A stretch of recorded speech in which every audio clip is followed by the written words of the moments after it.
Welcome to This Week This Morning, the weekly video that gets you up to speed on the week's most important developments for your business and your taxes.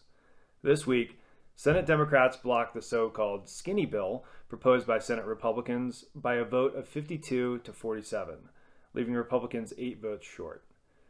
Given how far apart the parties are at this point, it's our opinion that it's growing increasingly unlikely that any meaningful relief legislation will be passed before the November election.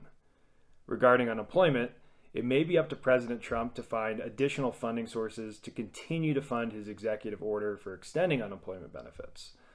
Those benefits, as we mentioned in previous episodes, are only set to last about 5 weeks, which at this point has already elapsed since it would be 5 weeks from the beginning of August.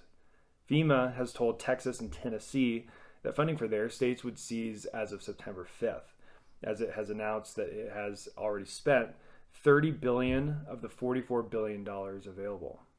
At this point, about half of states have not yet sent out any of this money.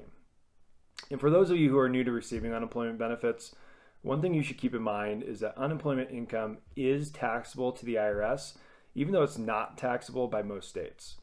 Oftentimes, the withholdings on this income are relatively low, so you could be accruing a tax liability that you weren't even aware of. Anyway, if you were hoping for relief legislation for anything beyond unemployment, unfortunately, you're going to be waiting for a while.